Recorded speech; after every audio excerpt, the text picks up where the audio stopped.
Okay, Wednesday, July 29th. Welcome to Ajax Downs. I'm Nick Kukas, your host. I'm here with my co-host, Jennifer Morrison. Jennifer, can you hear me out there? Yes, I can hear you, Nick. Can you hear me? I can hear you, absolutely. I need to hear you because I'm going to need your guidance today. We've got 8 races on tap here at Ajax Downs. What a beautiful card of racing. I mean, you want to talk about betting. Today's a great betting card. There's some great opportunities, especially when you look at the last race today. There's about 4 or 5 horses that can win that race. I think you can get a price. You might be able to make some money on today's card. The weather's great here today. We have a fast track, not that hot, so it's been a little cooler than it's been for the last month. We are at the end of July. Can you believe August 1st is this weekend, Jen? August 1st. Yes. Oh, there I am. There you are. I'm in a new spot. You can't really tell because all you can see is the Ajax, but I'm way up here in the VIP room, and I have a great little spot. And yeah, I know August is already here. It feels like we sort of missed everything, but we're making do. We're very lucky to be racing, and this is day 8. And like you said, we have a super card today, and we're coming off of a really big last Wednesday where the wagering was in excess of $116,000.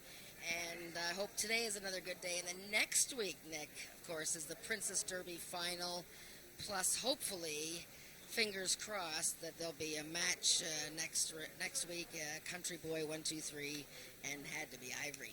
Oh, that's really something to look forward to, and I'm looking forward to that already. And you know, the summer's almost passed us by, but boy, it's been a weird summer, that's for sure. In this world, the world has changed. Let's jump into race number 1 on today's card. Unfortunately, we do have a scratch in here. The 2-horse SW Furious Chicken has been scratched. We're down to a field of 4, but you know, this is a race that, I don't know, I threw a dart. I went with the 1 just because the horse has raced before, raced twice as a matter of fact. Tom Dunlop trains this horse who has really caught on fire the last week or so. He's won 3 races, got off to a very slow start, but his horses are coming around. You know, unless there's something I don't know with a first-time starter, it's pretty obvious this horse is going to be tough to beat. Yeah, and I'm going to show you her replay because, you know, this filly came in from Remington Park with the 1 race. She was well bet July 1st, Canada Day here in the first race. And let's take a look at her replay because this was quite an effort by this 2-year-old. It was a 6-horse field. She had the rail post, which she does again, a little bit bigger field, obviously. Let's watch her coming out of the gate here with Cassandra Jeske Wow. riding. Wow. Yeah, so she was involved in quite the smash up there. The winner was a Jason Pascoe runner, streaking little wagon, and that horse came in with good credentials. So, yeah, I was hoping to see that again. But, yeah, it was a tremendous... There we go. Watch it. Whoops. Well, we got 2 minutes to post. Anyways, yeah, so the 1 horse got kind of annihilated there. And, you know, that race there, the horse that was closing on the outside in the blue, Whiskey James, who also broke poorly, he came right into that race to win. So it's a good field. This horse got smashed. And I don't see, you know, it's like I said, unless one of the 3 firsters is a rocket, but I don't see it. I think Kiss My Crystals is the horse to beat. I'll just give you a little bit of info on the first-time starters. Rosie Perry. Here's something really interesting, Nick. Rosie Perry has a 2-year-old full brother. So the mare obviously has had several foals this year. Well, she didn't have foals, but other mares had her foals. So she has a 2-year-old, Rosie Perry, full brother that won his debut recently at Delta Downs. It was a trial with an 89 speed index. So this Rosie Perry is bred to win early. I didn't think much of the 2 workout times. Seize the Weather Girl is a first-time starter for Jason Pascoe. Do you know that Jason Pascoe, for all the great things he has done here at Ajax Downs, wins and stakes, he is 1 for 52 with first-time starters in the last 5 years. Wow, that's really something. How about that? And then Ice Cream Cartel on the outside by a sire, a young sire. I think it's his 3rd crop. He won $1 million on the track. The mare was a 3-time winner. and her last workout showed some progress for Bob Broadstock. Yeah, I don't want to spend a lot more time on race number 1, but I will point out that the 3-horse Rosie Perry did work at Fort Erie back on July the 15th, so that's a hard workout to gauge. You know, the horse was at a different racetrack. Let's move on to race number 2, a speed index event. These are 3-year-olds and up with an average of 75 and under, 330 the distance, and it is the start of our first pick 3 on today's card. Another race that is kind of tough. I mean, I'm finding a lot of horses that have got high program numbers, morning line numbers today. I went with the 6-horse Hanover Hill Dashing, coming out of the red-hot Rick Kennedy Bard. Ed Walton's been red-hot. I mean, this combination has been lethal this year. I went to a 6-horse in here with Hanover Hill Dashing. Yeah, well, you know, he won his last start, and that was at one level lower, average speed index of 70 and under. He broke like a rocket. He, you know, was well prepared for his first start, comes right back and wins. Sparkle Winning Shake was 4th in the race. He's come back to win last week, so the horse is on an upward trend and, you know, deserves some respect. I went with the 2 horses, however, that were unfortunate to run at this level last time and run into a horse by the name of Carneros, who had such bad starts in 2 races against Had to Be Ivory. He was eligible for a 75 and under race on July 15th, and poor Peeves Braveheart and Caraway's Jet Moon both had to run against him. Well, of course, he won easily, and then he came right back last week and won the first leg of the sprint series going 110 yards. So, I mean, there was no way they were going to beat Carneros, but I thought Peeves Braveheart gave a really good chase to him that day. This is his 3rd start off the layoff. I think a peak effort's coming here. And Caraway's Jet Moon, I think she's going to love the extra distance. I mean, I know it says she's 0 for 5, but she just wants a little bit more ground, and she was closing well behind Peeves Braveheart last time. She's not only 0 for 5, she's 1 for 30, which is not a horse that I tend to bet on. But, you know, I will say that she's got my favorite rider on her, Norm Lloyd D'Souza, who's my man here. And I'm really hoping Normie breaks the eggshell today. I mean, I just love the guy, and there's nothing that makes me more happy than watching Norm win a race. Let's move on to race number 3. This is an allowance event. These are Ontario Sire 3-year-olds and up, which have never won 2 races lifetime. A field of 5, but really anyone can win in this race. I did go with the 3-horse Just Carolina's Award, Cassandra Jeske riding for trainer Tom Dunlop. This is a horse that really ran well in its season debut back on July the 8th, losing to a horse called Silken Siri, who's really is on a tear this year. So Just Carolina's my pick in race number 3. Yeah, that's my pick as well, Nick. Just Carolina's Award is a very talented gelding. And like you said, the Tom Dunlop barn won 3 races last Wednesday. Now, it's like I said before, you know, they needed 1 race. They ran a lot of seconds and thirds. Now here they come. They got the race under their belt. And like you said, he really put Silken Siri to the test last time. She has come back to finish 3rd in a trial for the Princess Derby and will be one of the favorites next week in the Princess Derby. Another horse coming out of Just Carolina's Awards race was Pretty Runaway, and she was 2nd in a trial and will be one of the contenders next week. So it was a quality race, 89 speed index, and shortening up in distance from 330 to 300. I think it just hits him squarely. Yeah, I can't go past Just Carolina's Award. Yeah, I mean, I think the horse to beat is the 4-horse Hanover Hill Chelsea. Ed Walton, Rick Kennedy, I talked about that combination in the last race. They've been on fire this year. And, you know, this 3-year-old filly's run 2 really good races this year, winning one and getting beat by Head and another one. Coming out of the speed index racing into a non-2 condition race, I'm not sure if the numbers are good enough, but the 3-horse is certainly the horse to beat in race number 3. Let's move on to race number 4. This is a maiden claiming event, $10,000 the claiming price, 250 the distance in here. And the 6-horse Shock the Clocker is not only shocking the clocker, he's shocking the morning line at 15 to 1. Well, she was 2-1 last time and Right. got beat in neck. She shortens up in distance. Both starts this year have been superb. As you know, Don Reed has taken over the training, as it were, of the Ralph Pearson horses. But, you know, Ralph, of course, is still involved with his daughters. So she has run 2 crackerjack races. I picked her because she shortens up in distance. But I find the 3 horses here, Valida, Bar Hop, and Shock the Clock, are pretty hard to separate, Nick. You know, Valida dueled all the way and was just edged both starts this season. She probably should have won her maiden a while ago. It's kind of crazy that she hasn't won. And Bar Hop, my goodness, last time, I wish I had the replay of this race, actually. She was absolutely knocked around at the start of her latest and still finished third. And it was a super effort. The horse that actually started all that kerfuffle in the Bar Hop race, CC Senator Page, has come back to win and is in the Princess Derby next week. Yeah, there's no question. I think this is a real good race for us to bet on, because although it's a 6-horse field, I think you still might be able to get some value in here.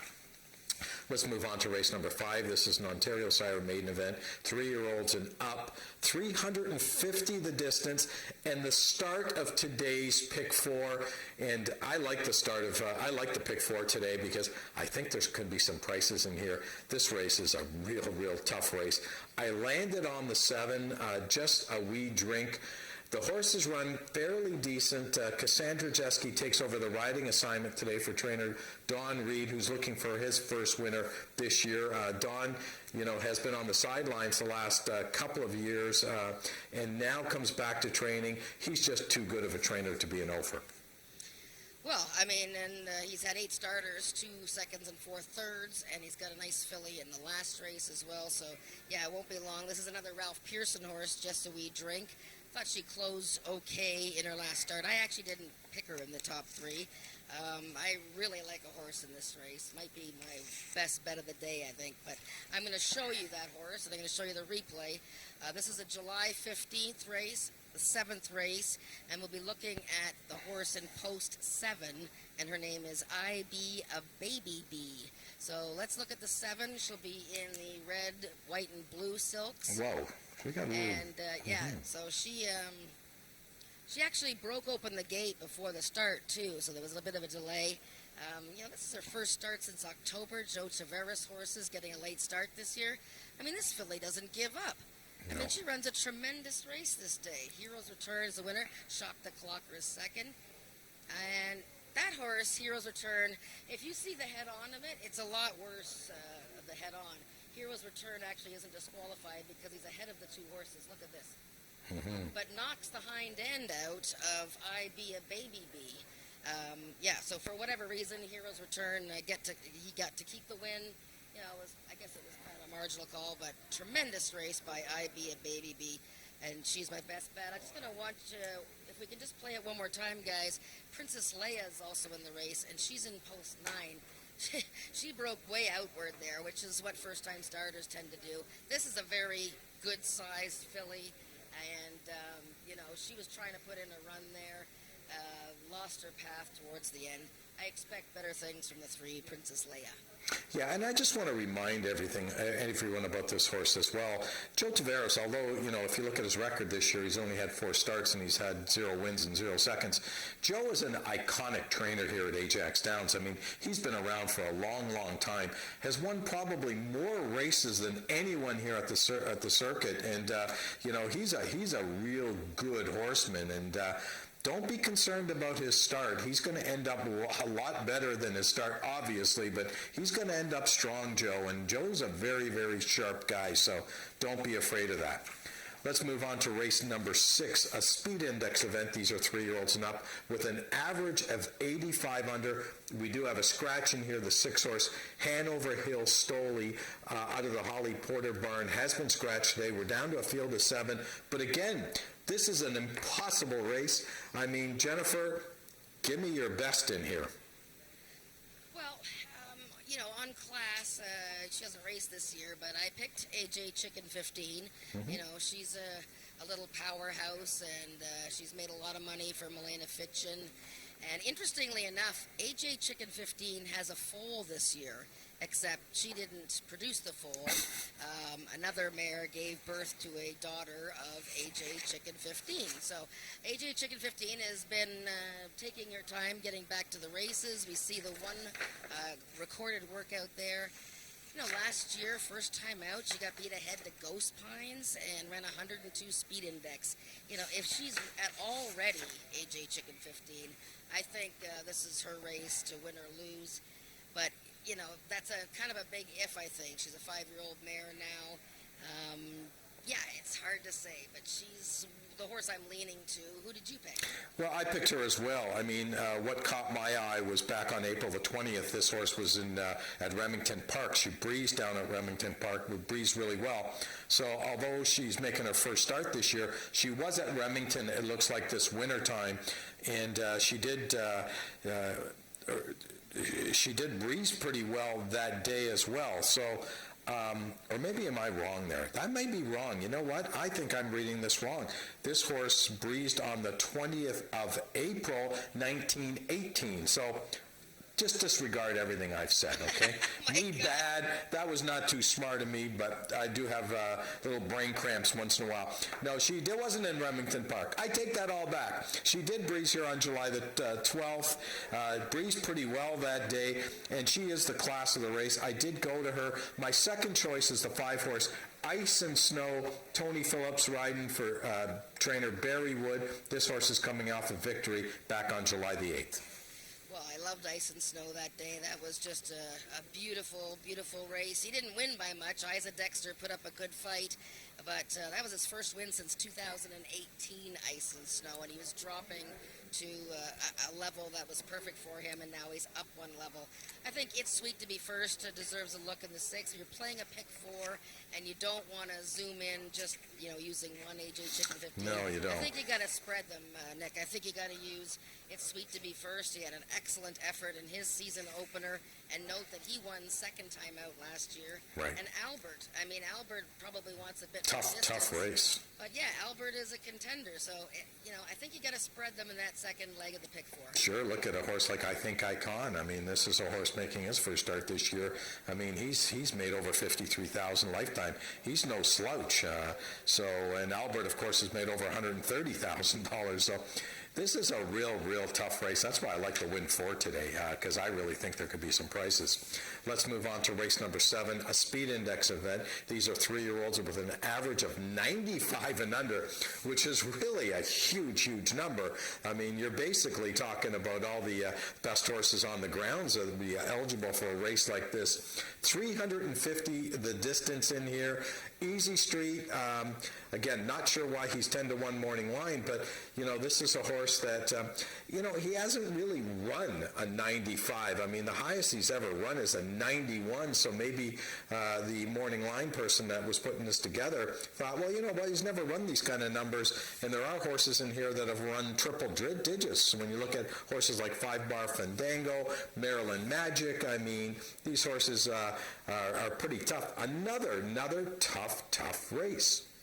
Well, he was our champion 2-year-old last year, undefeated, coming off of his first career loss, surprised by Ice Witch that day, but Easy Straight had just he had a lousy start from the gate. He broke completely outward, but still, you know, there was a chink in the armor there. So, you picked Easy Street. I picked him 3rd. So I've gone to Spy for the Senate. I know he's had a busy season with 8 starts, but boy, he just blew by these guys last time at 350 yards, and he looked good doing it at the top of his form. I think the mare, Not Whistling Dixie, really ran hard, and she's a pace threat here. I think she's going to be one of the quickest out of the gate. And what do you do with Firing Red Jess? This is Easy Street's half-brother. So I don't know if the two of them will remember each other. Probably not. But Firing Red Jess, I think, is poised to run an excellent race, too. Scott Reed, Brian Bell, a very formidable combination this summer. Yeah, no, this is a great betting race, I'm telling you. I mean, 5-Bar Fandango, he's no slouch either. I mean, he's 4 for 13 lifetime, $55,000 in the bank. He's making his first start this year. Last year, I mean, he won his first 2 races and had a really good year, so real tough race. Talking about tough races, let's look at the last race on today's card. It's the QROI overnight series, 300 distance. It's a maiden race, purse of $18,000. And you want to talk about a tough race, this is a tough race. I went with the 2-horse Red Wagon Dust, but boy, you can make a case for the 8-horse, the 1-horse, the 3-horse, the whatever horse. Go ahead. Who do you like, Jen? Well, yeah, there's a lot of horses in this race that are showing plenty of promise. The cool thing about this race is that most of these horses were horses purchased in the States over the winter. The QROOI had a rebate program, loan program, if you will, for people here to go and buy horses from the sales. And here they all are, and they look like every single one of them has got ability. But having said all that, I picked the only Ontario bred in the race, and that's Red Wagon Dust. He's just a beautiful horse. I picked him first time out. He was almost 10 to 1, ran a super race. The winner, One Cool Dynasty, a filly, is headed to the Princess Derby and is quite a good one. So Red Wagon Dust is my picnic. Picnic. But Eagle River Cowboy, who is a very interesting looking horse, he's kind of like a red roan. He ran a super race in his first start here at Ajax Downs, and he didn't have a very good start from the gate and closed well. So I think it's between those two horses, but yes, I could make a case for others. Absolutely. I mean, when you look at the 3-horse in here, as a matter of fact, Eagle River Cowboy is coming off a big race back on July the 1st where he lost to a horse called Whiteside. This horse took a lot of money out of the Scott Reed barn, making his first start at Ajax that day. He makes his second start here today. And, I mentioned Eagle River Cowboy in his last race. A horse to look at, JC Separates You on the outside there. Mm-hmm. The first Ajax starter, first horse owned by Catherine Young. This horse is a very attractive fellow. Ran some good races in the States in trials. And his first start for Catherine Young was quite good. 2 horses have come out of that race to win. The workout here, July 12th, was in very good time. And this chick rules. I know she's coming back in a week, but forget about her last start in the trial. I know they were very high on her, but she just blew the start. She went straight up in the air, almost like crow hopped. Forget about that. And before that, she ran an 85 speed index. So there's quite a few.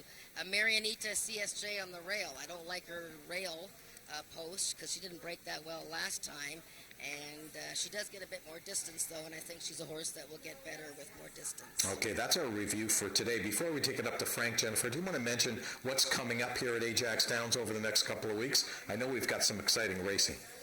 Yeah, well, we got the Princess Derby next week, and the trials were exciting, so it's going to be a super final. There's 10 fillies entered, the fastest times. We're hoping that next week there's going to be an open race where we're going to see the Canadian return of Country Boy 123, and Had to Be Ivory is expected to be in that race as well.